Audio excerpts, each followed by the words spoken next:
Hey YouTube, how you guys doing today? Kevin here coming at you with another video. Welcome back, guys. Sorry I haven't been here. It has been an absolute crazy. I really don't want to get into all the what's been going on in my personal life, but I just want to say thank you guys for hanging in there with me, and I want to get a video out for you guys. So I got a cool box here, and I got some cool stuff to show you guys from Robert for his what do you call it, the DT400 Yamaha. When you see this thing, it's amazing. I haven't seen it yet. I'm seeing it for the first time, just like you. I haven't even unwrapped it, but I can tell by looking through the plastic, it is gorgeous. So we're going to open up this first, and then we're going to get into a little bit of show and tell. And, well, let me get you guys in the stand. But before I do, please take a moment, hit that subscribe button and the bell icon, so when I post a video, you guys get it. And please don't forget to give a thumbs up. All right, let me get you guys in the stand, and we'll get crack-a-lackin'. And I just want to say once again, thank you guys for hanging out with me. I do appreciate this. Like I said, I've been going through an awful lot, and some of you guys have reached out to me to check in on me and see how I was doing. And that right there it really got me right in the heart. So I just want to say thank you guys for all the love and support. I do appreciate that very much. I appreciate all you guys. And I want to take a quick moment before I open up this box. I want to say welcome to all the new subscribers. Even in my downtime, the channel has actually grown. I haven't done videos in like 3 weeks, and the channel's been growing. So I just want to say welcome to all my new subscribers, and welcome back to all my older subscribers. And I just want to say once again, I really appreciate you guys. So let's get this box open, and when I open this up, I will explain to you what's in it. It's not what you think. It's, well, I'll show you. Let me get something to open this up with. I'll use my snap-on. Well, doohickey, what's it? My infamous favorite screwdriver here. Like this thing.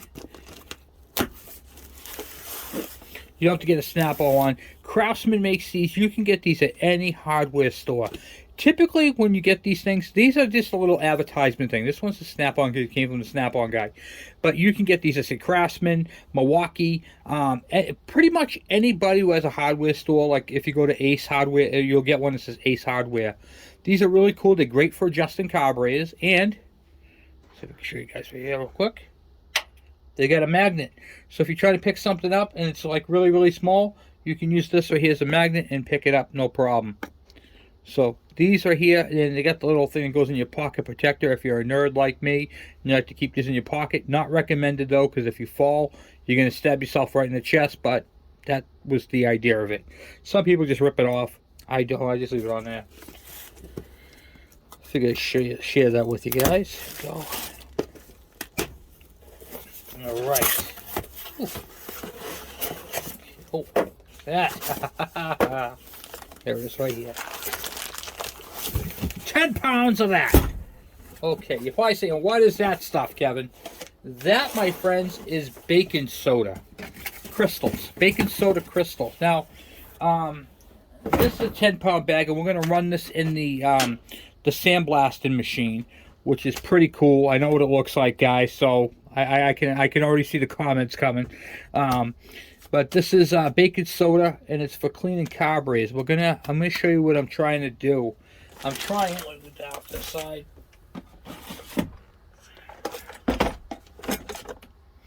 I got a lot of carburetors with this white stuff on. Now, what is that white stuff? That white stuff is water. Okay, water crystallizes. These are magnesium. So what happens is they corrode, they deteriorate. You can see right here, I was chewed into it.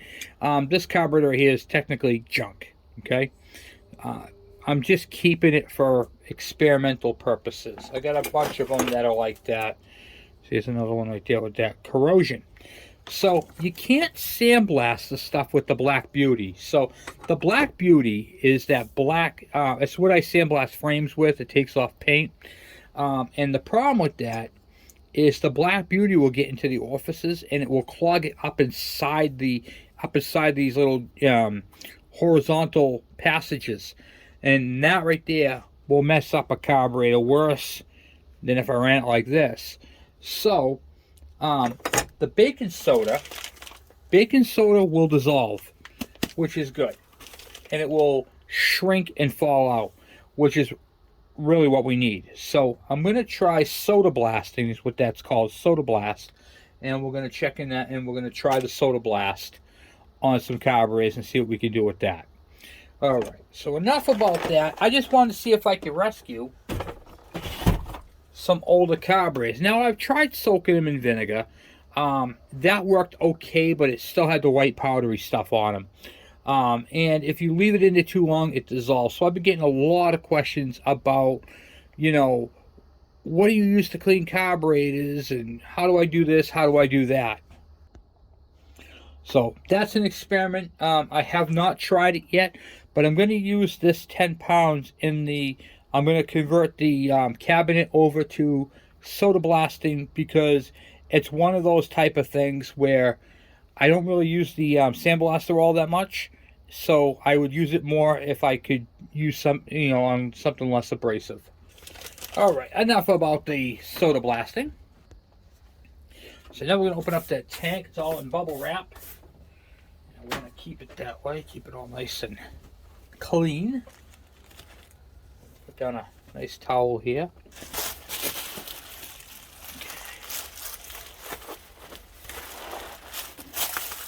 We're going to be working on Dave's motor. I'm still waiting for one thing to come in that I thought I had that I didn't have, and that's coming in this week.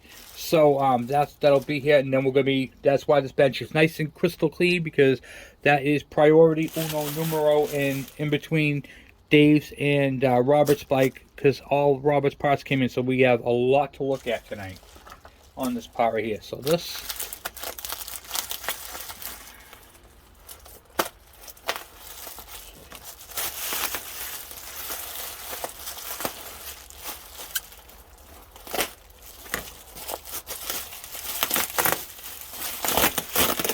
like Christmas time, guys.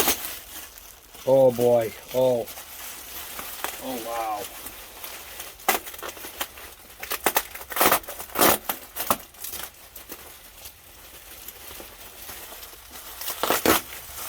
Now, before I go any further with this, if you guys have watched one of my first looks, Robert's bike is the Burgundy DT400. This is Aaron's father's bike. And we did Aaron's bike. He loves it. It came out beautiful. And now we're working on his dad's bike. And it's going to be, you know, we got the father-son thing going on. So this is a very important bike. And this, it's not just a regular bike. This is a very nice bike. It needs a lot of work. And he went all out and bought new tires for it, which I'm not going to show in this video. But we got new tires for it. We got all, oh wow. We got all kinds of cool stuff for it.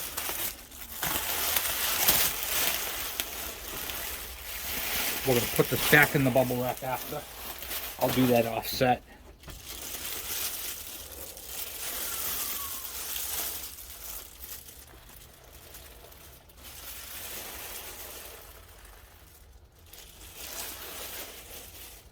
Oh, is that not beautiful or what, guys? Look at that tank. Brand new. Brand spanking new.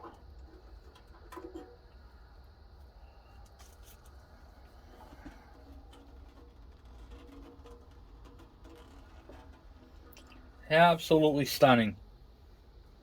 I believe it's a remake, a pop-off. But this, for a pop-off, is very good quality. Let's take a look at this. Now, if you guys know, on my yellow, what do you call it there? My yellow, what do you call it? The Z50. I have a Chinese tank on that as well. This is nice. Hopefully it seals right here. This is going to be a concern of mine right here, because where they welded on this plate, they got a little sloppy with their weld right here. Other than that, so overall view of the tank, okay, I can still see some primer up in here. Primer up in here and up in here, so that it's not fully painted up in there.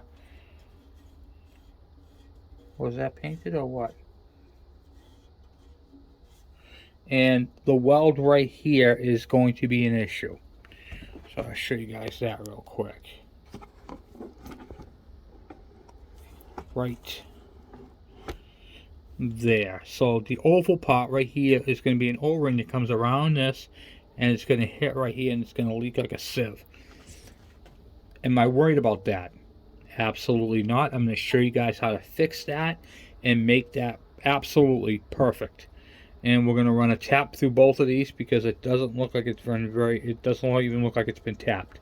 But it's not that big of a deal. The overall condition of the tank is stunning, and it's going to work perfectly on that bike. Perfectly. So it is a Chinese tank, but remember what I told you guys when I showed you guys my whatchamacallit there, my Z50 tank. With a couple little modifications, we can make this tank perfect. And what I'm going to do to the tank is going to be, you're not even going to notice it. Okay? So, this is awesome. Great find on that. Alright, let's get this back into the plastic. I don't want, even though it's Chinese, I don't want it to be damaged in any way, shape, or form, because this is still a very good tank. Okay. Certain Chinese things I do not like. This is not one of them. I do like the tank. I was very happy with my whatchamacallit there, with the one for my Z50. Alright, so now we'll open up this one. This right here. See, I always keep them in the cases until it's time. See, here you get the dirt on them. This keeps it off that. So always put the stuff back in the cases if you're not going to use them right off the bat. You know what I mean?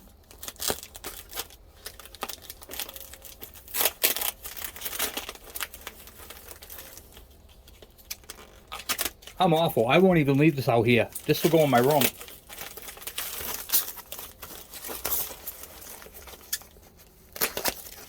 By the time I'm done, you think I had a pet.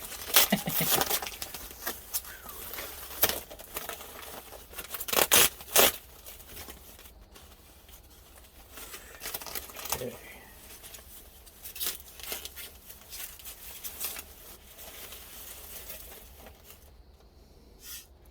Well, that is OEM.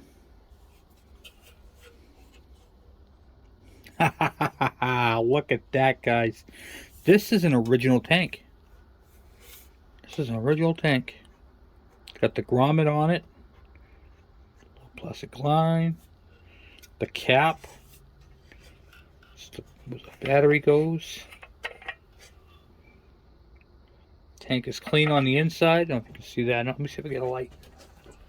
Oh, there we go.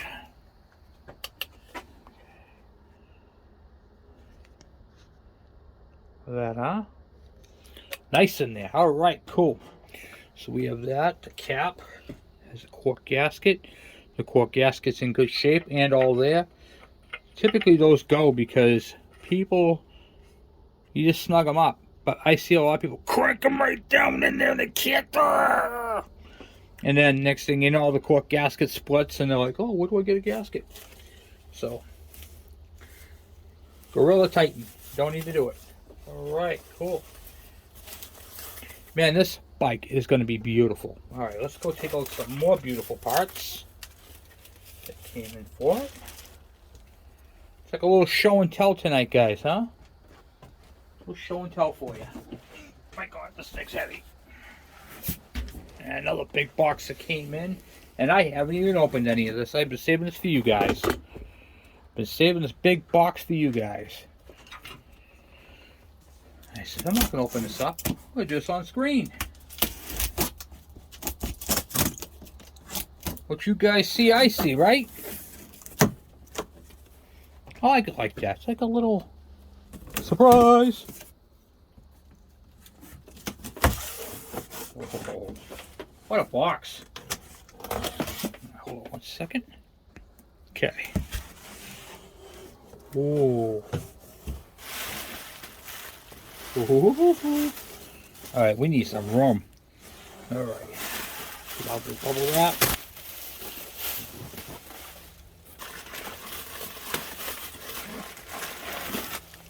Got one here. These off to the side. Two.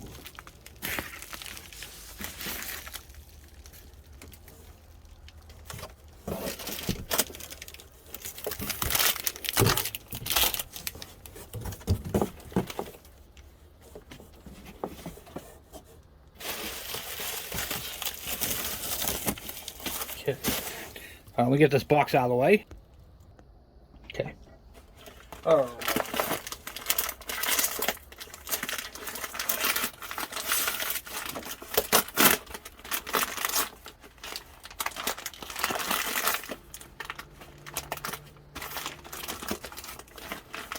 I have to give the shipping department real good credit. I don't know how they get some of these things in their packages. Okay.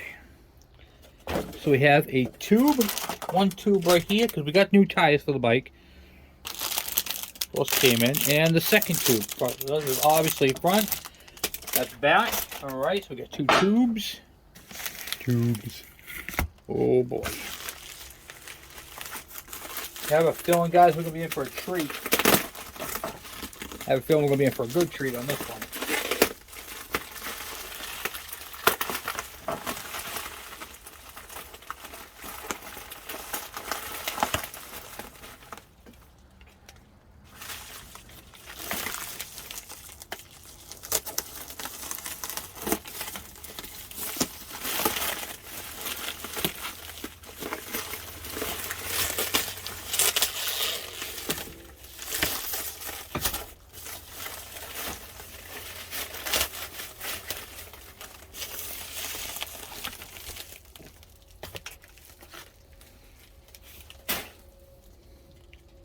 Look at that fender, guys. That is stunning. So this is the color scheme right here. See the yellow and gray.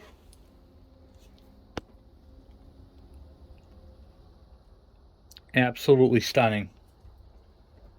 That is beautiful. I'm going to put that back in there real quick. I'll be right back, and then we're going to open up the other one. Okay, get that one put away. Yeah, I'll have to put all the stuff back away, but I want to show and tell.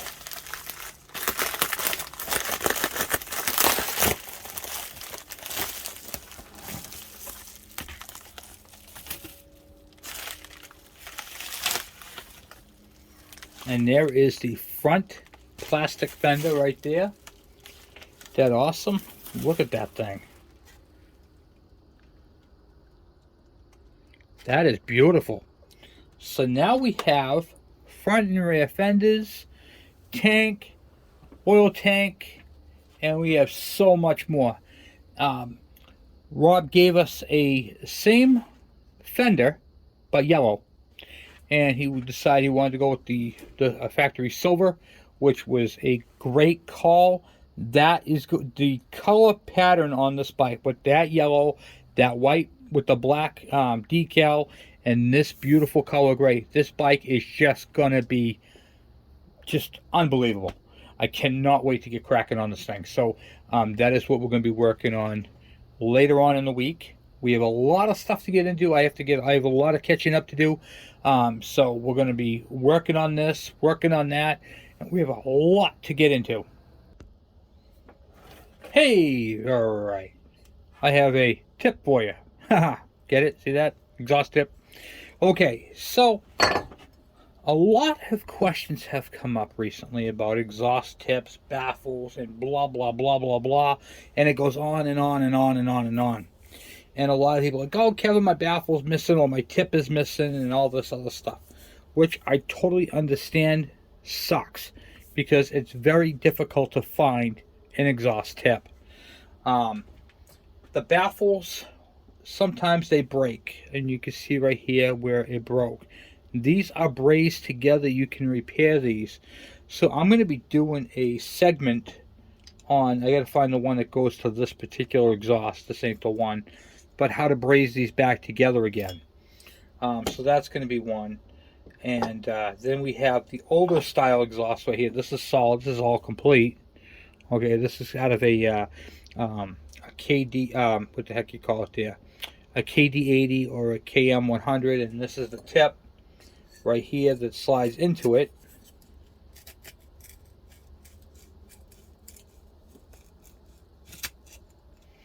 And that bolts up to there, and it makes a whole exhaust system.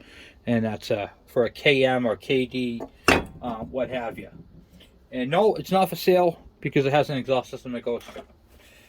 Actually, all these two. But I did it for the video. So, there's that. Your typical KE100 has something that looks like a tip that looks like that. It's pretty ugly. So, what are you going to do? You need an exhaust, a flame arrestor, something to quiet it down, something to, well, I can't really do the baffle part for you guys, but I have a really cool video going to be coming up, and we're going to do it right from scratch. I'm going to show you guys a crazy looking seat post for a pedal bike, and this is what it looks like right here. It's really fat down bottom and goes into a cool tip right there at the end. So we're going to be making an exhaust tip. But this seat post right here is kind of hard to find unless you knew what bike this came off of. Unfortunately, I don't. But this is an actual seat post for a pedal bike. We're going to cut this one up and use this one. But I'm going to use something a little bit more practical. Something easy to find. And if you guys want to make a really cool exhaust tip, look no further than a baseball bat. And you can see how it pitches down into a smaller tube. So we're going to be making a couple of exhaust tips for the bike, and you're going to gain a little bit of power out of it because the hole in the back here is smaller, and the shape of it. So we're going to use that right there. We're going to make a couple of exhaust tips, and that's going to be an upcoming video, and it's going to make it look a whole lot better looking than that stupid thing. Okay, smile. Actually, you know what this thing needs? I'll tell you what this thing needs. You know what this thing needs? I'll show you what this needs. Ready?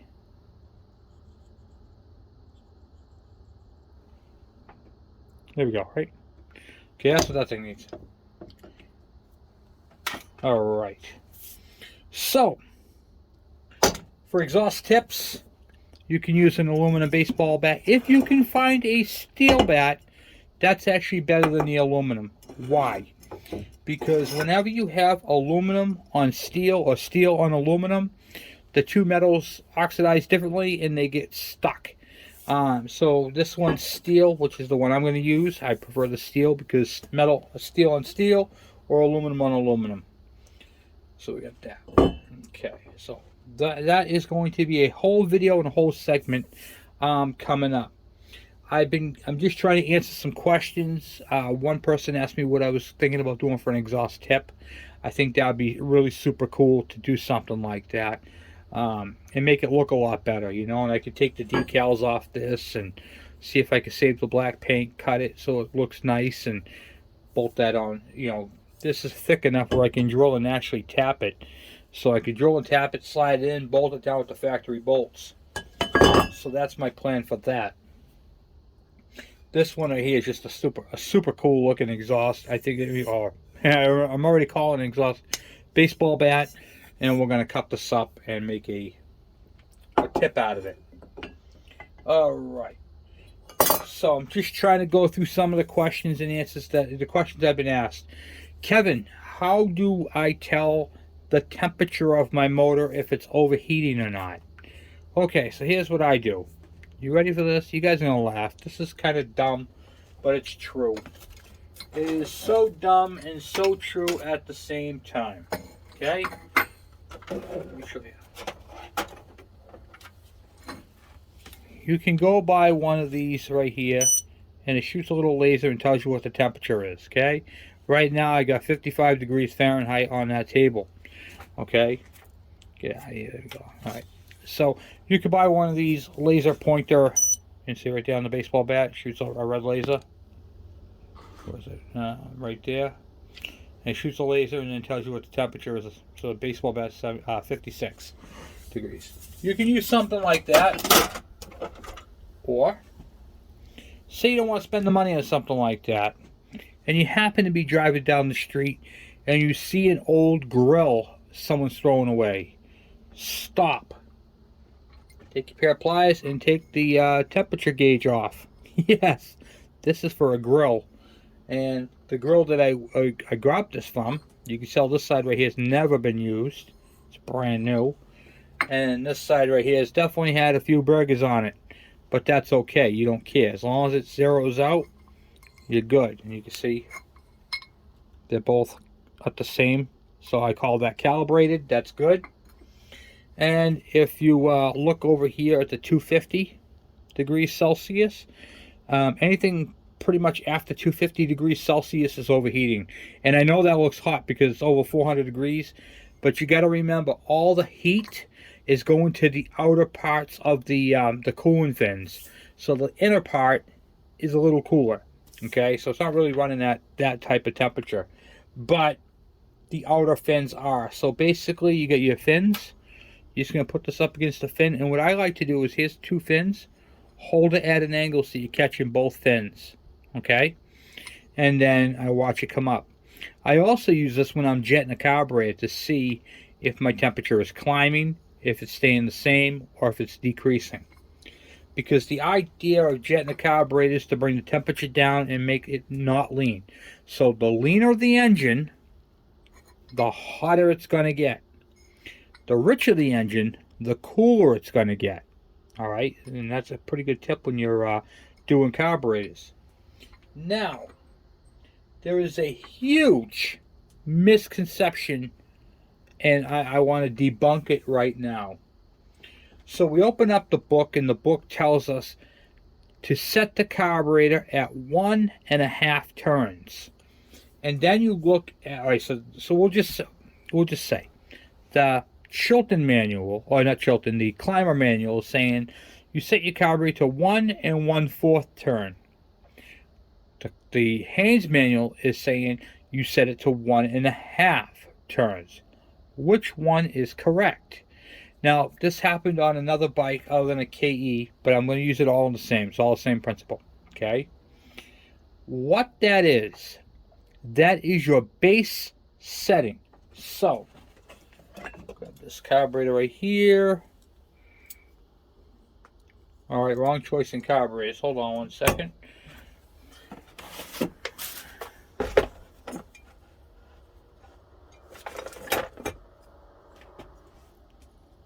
Okay. So on the front of your carburetor, sometimes they're in the front here, sometimes they're on this side, sometimes, like I said, they're in the front of there. But this is your air mixture screw. Okay. So where's my little handy dandy screwdriver? I'll show you this. Okay, so what you're going to do is you're going to screw this all the way in, but not hard. Okay, you're going to screw it in until it just stops. Okay, 2 fingers stop. Okay, not a whole hand wrenching on it, just until it just stops. Then you're going to back it out 1.5 turns. Okay, so you got half, 1.5. Okay. That is your base setting. What does that mean? That means you should be able to start this bike up and let it idle there, let it get up to temperature, ride it around the yard, and you might notice that the bike is not as peppy, or it's not running 100% correctly yet. Okay, and here is why. Because that is just the base setting. That is not the adjustment. Okay? If that right there was only the adjustment, 1.5 in and out, they wouldn't have an adjustment screw. They would set it and forget it, okay? And you wouldn't be able to access it or anything like that. So now, the bike is running, it's idling at a good idle speed, normal speed. So what you're going to do is you're going to take your idle speed and you're going to drop it down just a wee bit, okay?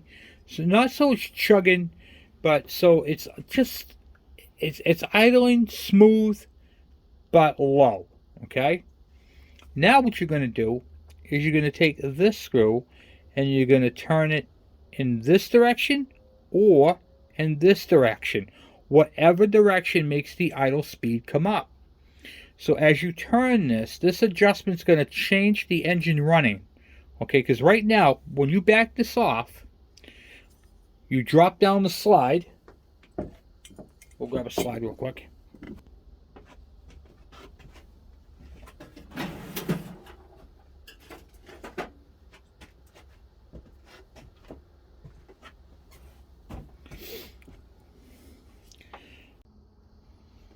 Okay, I'm going to switch carburetors because I think I can do it better with this carburetor right here. Alright, so let's get into this. All right, so now you're trying to adjust the carburetor. Forget the other carburetor. Forget that first one I showed you.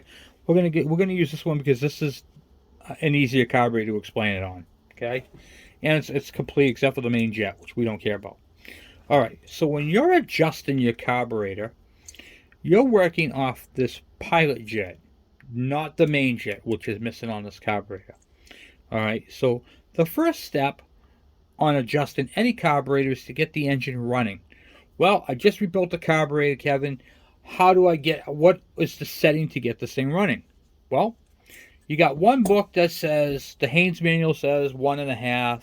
The Climate says 1.25. Who do I believe? Okay, those are just preliminary base adjustments. All right, so it really doesn't matter. You can just take this right here, the screw, wind it in until it just seats, just touches. Okay, it's going to just touch, 2 fingers, just touches, and then back it out 1.5 turns. It says 1 full turn. And by the way, guys, when you do a full turn, I want to show you guys because this has also come up. This is not a full turn. That is a half turn. So when this top part right here goes all the way around to back up to the top, that's it. Here's a little tip for you. You could take a marker and mark the edge of your blade, okay, as a reference point. All right, so now we got a nice sharp reference point. I'm gonna put this back in. Okay, so right now you can see how the paint is up top. Yours might be right here, could be right here. It's okay, it doesn't matter. They're all going to be in different spots. Okay, so until it just touches with 2 fingers. And then I'm going to go, that's half, 1, half. Right there's 1.5 turns. Okay, so that's the base setting. What does that mean? That means that this engine right here will be able to start, idle, and run. It may be boggy or it may not run 100%, but it will run and get up to temperature. That's all you care about, is getting the engine up to temperature, which takes about 10 minutes. Okay, you can time it, set your watch to timing it, and get that thing warmed up. Okay, now the final adjustment. So what you're going to do is you're going to take this right here, and you're going to see how it's opened up right there. So here you can see the light through the bottom. All right, well, this is exaggerated. Yours won't be open like that because this motor right here right now will be idling pretty high. But just for the video, I'm going to show you guys. So what you're going to do is you're going to lower the slide. Okay, that raises it. So the engine's racing right now. Wah! And now it's idling down low. You want to see how low you can get. Not like so it's chugging. Boom, boom, boom. You want the thing to be a smooth, steady idle, but low. Okay, smooth and steady and low, because remember, you want the fuel to be going through your pilot jet, not your main jet. Okay, pilot only. Right there, we're working on the idle circuit. So there are 2 circuits: the pilot, which is from idle to a 1/4 throttle, and then from a 1/4 throttle on this main jet to full throttle. Okay, we're working on the pilot. We want to. This screw here is on the pilot jet circuit. Okay, now what you're going to do is you got your engine up to temperature. It is idling as low as you can get it, but smooth and steady.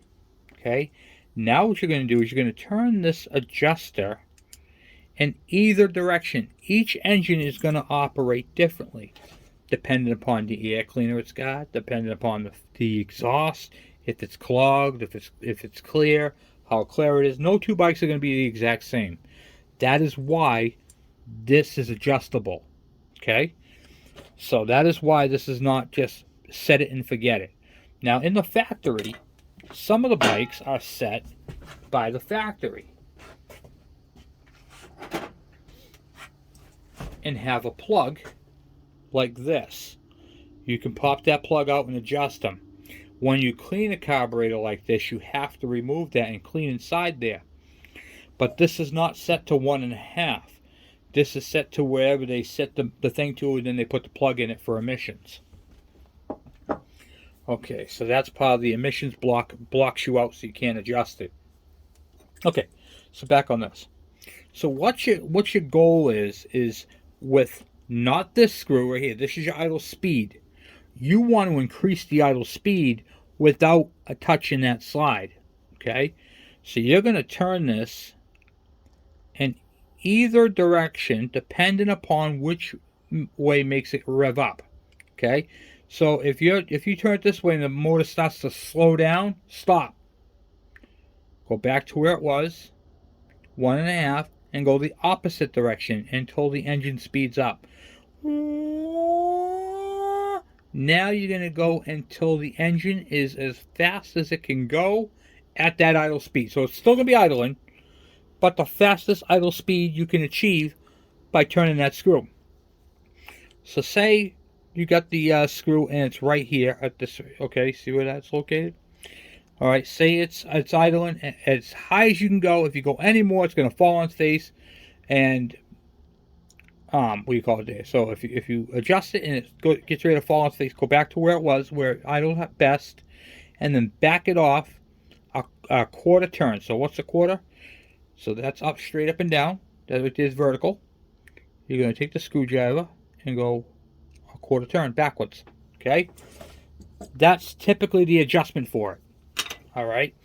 It's not going to be 1.5. That's just a primary setting. Now, here's a bugaboo for you. When you adjust this, especially on a KD, a KM, a K, any of the K series bikes, they have the cover over the carburetor, any rotary valve. When you put the cover over it, bolt it back down, it might have a hesitation to it. So what do? You have to go back in. This happens like every 1 in 5 carburetor adjustments you're going to do.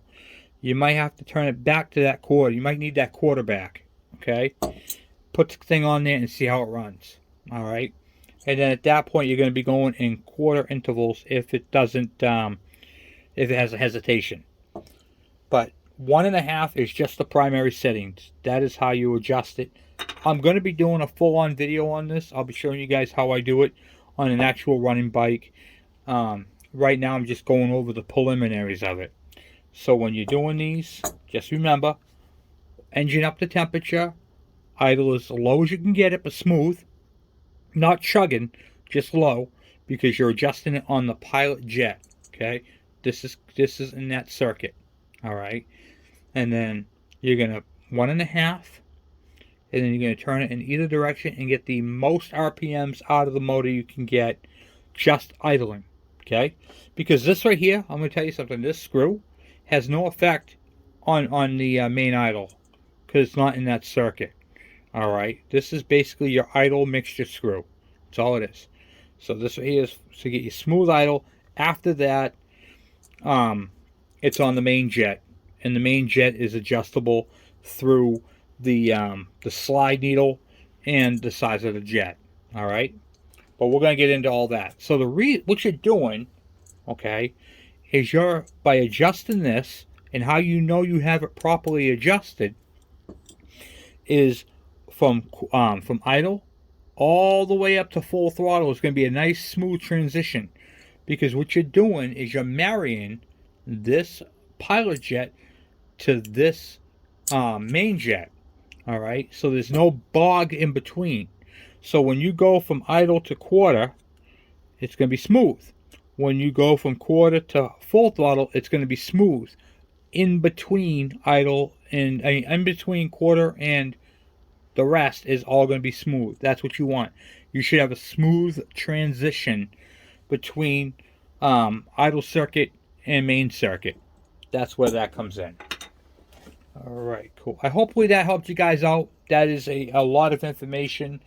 It's kind of hard to explain, but I think I nailed it. So hopefully that helps you guys out.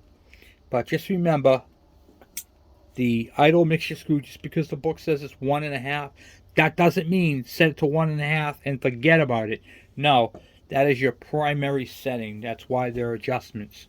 I mean, even on car carburetors, if you look at, say, like the Holly for my truck, okay? Here's a Holly 4-barrel for my truck. All right, so if you take the Holly 4-barrel, that's where the needle screws are right there. right up in here. And those are adjustments. And you do the same thing. You basically bring them up until the engine revs up and slows down. So that right there was one of the bigger questions I got. I've been trying to keep up with you guys. It's very difficult, especially when I haven't been doing videos. Been going through a lot of stuff. So, not stuff, but personal stuff. So, it was easy to do this video and give you guys a little something anyway. So tomorrow night we're gonna be back on it again. Tomorrow night we're actually returning wrenches. And there is not going to be no two-stroke Tuesday this week. I might do a wheelie Wednesday. That's still up in the air at the moment, but depending upon what's going on. But we definitely have some stuff to turn. We have to pull Brian's cylinder head off to mark that up to get that cut.